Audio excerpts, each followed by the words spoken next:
Cara, olha só. Então, a gente tem aqui, né, em Gênesis 2, a finalização, né, de Gênesis 1 sobre a criação do mundo, e a gente tem a introdução de Adão e Eva. Eu ia falar pra você ler o início de tudo, que é muito legal.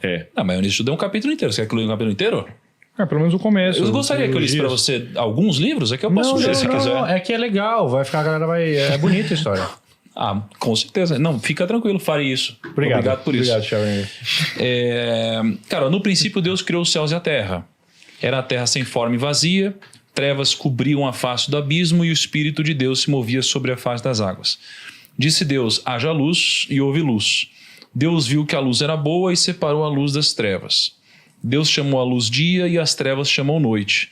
Passaram-se a tarde e a manhã, esse foi o primeiro dia. Depois disse Deus, haja entre as águas um firmamento que separe águas de águas. Então Deus fez o firmamento e separou as águas que ficaram abaixo do firmamento das que ficaram por cima, e assim foi. Ao firmamento Deus chamou o céu. Passaram-se a tarde e a manhã, esse foi o segundo dia. Então, a gente continua aqui e no final das contas Deus ele passou 7 dias para construir esse todo, né? Acho que tem um versículo que seria bom ler, o 1:26, que ali menciona a criação do ser humano. E aí a gente tem aqui no 1:26, então disse Deus, façamos o homem à nossa imagem, conforme a nossa semelhança.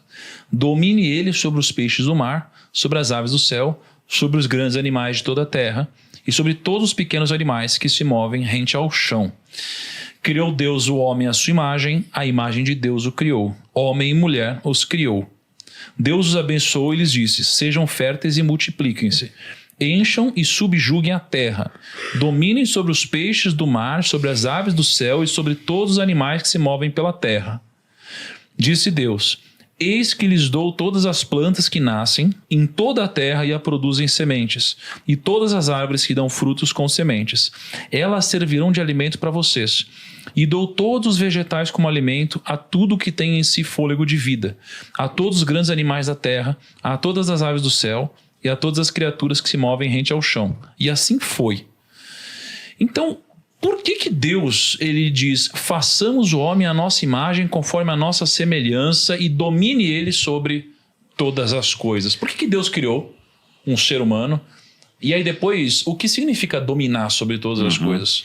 A primeira pergunta, por que Deus criou o ser humano? Ela até esbarra numa questão que Santo Tomás de Aquino perguntava. Deus em si mesmo se basta, mas ele resolveu contar conosco. Quando Deus cria o ser humano à sua imagem e semelhança, nós temos um paradoxo aqui, porque ninguém é como Deus. Deus é inigualável. Mas veja bem, esse Deus que é inigualável resolve fazer alguém à sua imagem e semelhança. Alguns teólogos acreditam que para Deus criar o primeiro ser do universo, eu não sei quem foi criado primeiro, mas vamos supor que foi um anjo. Esse primeiro anjo aqui que Deus criou. Deus já teve que, de certa forma, entrar numa dimensão de adequar a sua visibilidade, o seu conhecimento àquele anjo. Por quê? Esse ser aqui, ele não está com a mente de Deus. Ele não tem a habilidade de Deus, a eternidade de Deus. Ele não pode compreender Deus, mesmo sendo um poderoso anjo. Então Deus tem que se diminuir para se tornar claro para ele. E esse papel foi feito mais uma vez na criação da humanidade.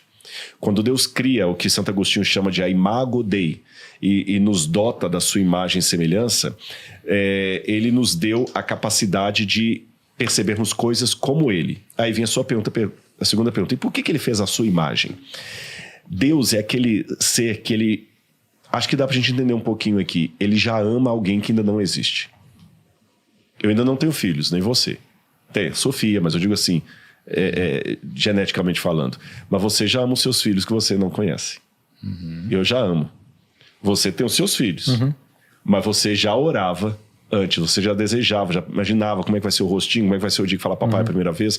Você ama alguém que ainda não está na sua vida. Então Deus já nos desejou. Nós não somos frutos de um acidente cósmico. E quando ele nos desejou, ele ficou numa situação semelhante à de um pai rico que herda um filho, que gera um filho. Eu estava vendo um dia, vocês com uma conversa muito legal aqui com o Flávio Augusto, que eu achei muito interessante. E o tema que vocês estavam conversando era sobre questão de filho herdeiro. Como é que o Flávio estava sentado, acho que aqui onde eu estou, e ele explicando como é que ele faz, que até lembro do princípio dele, ele falou assim, é estranho, eu pedi o meu filho para ir de ônibus para a escola, para ele aprender a humildade, mas eu levo ele para comer num restaurante que o prato sai a R$1.500, R$2.000. É uma falta de coerência. Um pai, quando ama, ele quer o melhor para o seu filho. E ele quer que o filho experimente tudo de bom. Então Deus, ele sabia que tinha coisas que traziam tanto prazer a ele, que ele partilhou conosco.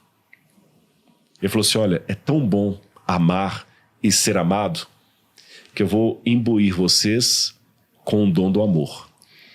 As pedras não têm o dom do amor. O ser humano tem. É tão bom ser admirado e adorado, que eu vou imbuir vocês com o dom do domínio. Os animais do campo e a vegetação e a natureza vão ter por vocês o respeito que vocês têm por mim. Vocês, assim como eu sou o Senhor de vocês, vocês serão os senhores da natureza. Então, na teologia, nós temos 2 tipos de atributos de Deus. Os comunicáveis e os incomunicáveis. Os incomunicáveis são aqueles atributos que só Deus tem e mais ninguém no universo. Por exemplo, Deus é o único que tem vida em si mesmo. Ninguém pode ter vida em si mesmo. Deus é o único capaz de ser adorado como Deus. Não pode outra criatura ser adorada. Não existe isso. E outros atributos que são só de Deus. A onipresença, só Deus pode ser onipresente, onisciente. Mas existe uma segunda categoria de atributos de Deus que chamamos atributos comunicáveis de Deus. É aquilo que Deus tem em si, mas ele partilha em miniatura com seus seres. Entendeu? Então, por isso que o pai para a criança, ele representa Deus para a criança.